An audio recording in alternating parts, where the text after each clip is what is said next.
اب اگلے دن تمام رشتہ دار اپنے مرحوم کی قبر کے اوپر جاتے ہیں زیارت قبر کے لیے. تو تھوڑا سا اس کا تذکرہ کہ اگلے دن ان جانے والوں کی کیا ذمہ داری ہے.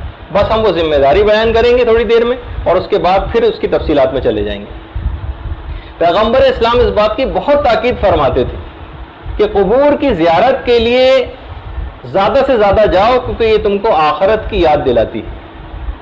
ان کو جا کر سلام کرو قبر کے مردوں کو، کیونکہ یہ تمہارے لیے درس عبرت کا باعث ہے. الخصوص اپنے والدین کی قبر کے اوپر جانا، الخصوص یا والدین میں سے کوئی ایک بھی اگر انتقال کر گیا ہو اس کی قبر پہ جانا، یہ نہ صرف کہ گناہوں کی بخشش کا باعث ہے، بلکہ فقط والدین کی قبر پر جانے کی وجہ سے ہی اس بیٹے کو صالح شمار کر لیا جاتا ہے. یہ نیک بیٹا ہے، یہ نیک بیٹی ہے، اس کو شمار خود بخود کر لیا جاتا ہے. یعنی صرف اور یہ ایک ایسی چیز نہیں کہ ہم گھر بیٹھ کے بھی بہت سارے نیک اعمال ان کے لیے کر سکتے ہیں، نہیں، اس کی الگ سے تاکید ہے کہ ان کی قبر کے اوپر جایا جائے. اور باقاعدہ جو دعا کسی جگہ جا کر قبول نہ ہو رہی ہو وہ اپنے والدین کی قبر پر جا کر دعا کی جائے. تو بہت ساری روایت میں اس کی بڑی تاکید آئی ہے، اور کہا یہ گیا ہے کہ والدین کی قبر پر جانے کی وجہ سے کیسی دعا کیوں نہ ہو وہ ضرور قبول ہو جاتی ہے. اگر والدین ماشاءاللہ حیات ہوں تو اپنے دادا دادی نانا نانی کسی اور رشتہ دار کی قبر پہ وہاں جا کے وہ بھی سب بھی والدین شمار ہوتے ہیں. اچھا، چھٹے امام یہ بات بھی بیان کرتے ہیں، فرماتے ہیں کہ جو شخص بھی ہم سے نیکی پر قادر نہ ہو اسے چاہیے کہ وہ ہمارے محبوں اور موالیوں کے ساتھ نیکی سے پیش آئے. اسے بالکل وہی ثواب ملے گا جو ہمارے ساتھ نیکی کا ثواب. اچھا، پھر فرماتے ہیں چھٹے امام، جو ہماری زیارت کی قدرت نہ رکھتا ہو، بہت سے لوگوں کے وسائل نہیں ہوتے زیارت پہ جانے کے لیے، جو ہماری زیارت پہ قدرت نہ رکھتا ہو اسے چاہیے کہ وہ ہمارے نیک اور محبوں اور موالیوں کی زیارت کرے، ہم سے محبت کرنے والوں کی زیارت کرے، ان کی قبروں پر جائے. ہماری زیارت کا خود بخود اس کو ثواب حاصل ہو جائے گا. تو اگر کوئی شخص ائمہ کے روضوں کی زیارت کے وسائل نہیں رکھتا ہے تو اسے چاہیے کہ صالح مومنین کی قبور کی زیارت کرے، اسے وہی ثواب ملے گا امام فرماتے ہیں جو کہ ہمارے روزے کی زیارت کا ثواب. اور یہاں تک یہ بات بیان کی گئی ہے کہ امام حسین علیہ الصلوۃ والسلام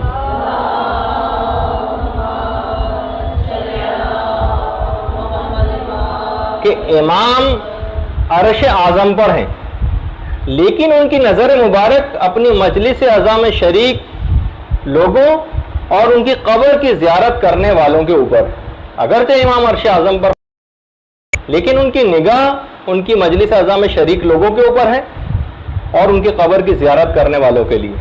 اور شہید دست غیب تو یہاں تک کہتے تھے کہ اصل میں امام حسین اور اولاد زہرا کے قبور ان کے شیعوں کے دلوں میں، کہ ادھر ان کا نام آیا اور ادھر ان کی آنکھوں میں آنسو آ جاتے ہیں. اچھا، اب ایک سوال ایک راوی نے امام سے پوچھا اور یہ دماغ میں ایک سوال بھی اٹھتا ہے. محمد ابن مسلم چھٹے امام سے پوچھتے کہ مولا، جب ہم قبروں کی زیارت کے لیے جاتے ہیں تو کیا یہ جو مردے ہیں یہ اس سے باخبر ہوتے ہیں؟ کیا ان کو پتہ چلتا ہے کہ ہم ان کی زیارت کے لیے آئے ہوئے ہیں؟ امام نے فرمایا، ای واللہ، ہاں خدا کی قسم، وہ اس بات انہم لیعلمون بکم، وہ اس بات سے آگاہ ہوتے ہیں کہ تم ان سے ملنے کے لیے آئے ہو. ویفرحون بکم، اور وہ اس بات سے انتہائی خوشی اور فرحت محسوس کرتے ہیں کہ تم ان سے ملنے آئے ہو. ویستانسون الیکم، اور وہ اس بات سے مانوس ہو کر خوشی حاصل کرتے ہیں، تم سے مانوس ہو کر خوشی حاصل کرتے ہیں کہ تم آئے ہو.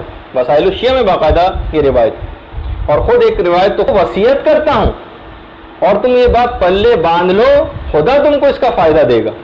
وہ کیا ہے کہ قبرستان کی ہمسائیگی اختیار کرو، یعنی دوسرے الفاظ میں کہ قبرستان اکثر جایا کرو. آخرت کو تم اس بہانے یاد رکھو گے، دن میں بھی چلے جایا کرو، لیکن یہ بات یاد رکھو بزر رات کو قبرستان نہ جایا کرنا. مستدرک الوسائل کے اندر روایت ہے.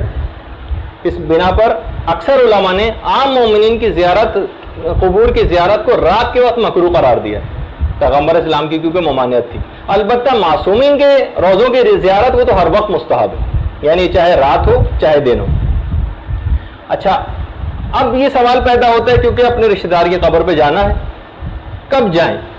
دیکھیے، ویسے تو ہر وقت جا سکتے ہیں، یعنی کسی بھی دن چلے جائیں، لیکن خاص طور پر پیر کے دن اور جمعرات کے دن ذرا تاکید آئی. ایک تاکید جمعے کے دن کی بھی آئی ہے لیکن پیر اور جمعرات کی تاکید بھی ہے. اچھا جو وقت کون سا ہونا چاہیے جانے کے لیے؟ جمعرات کے دن تو عصر کا وقت ہونا چاہیے. عصر کا جو وقت فضیلت ہے وہ ہونا چاہیے، جو آپ کے دماغ میں ہوگا کہ عصر کا وقت فضیلت کب شروع ہوتا ہے. اور ہفتے کے دن بھی تاکید آئی ہے اور ہفتے کے دن صبح کے وقت جانے کی تاکید آئی ہے. باقاعدہ عروۃ الوثقیٰ کے اندر یہ مسئلہ لکھا ہوا ہے کہ ہفتے کے دن صبح کو جائے. اچھا کون لوگ جائیں؟ ہماری فقہ کے مطابق مرد اور عورتوں دونوں کے لیے قبرستان جانا مستحب ہے، دونوں کے لیے. البتہ عورتوں میں بس دو احتیاطیں ہیں.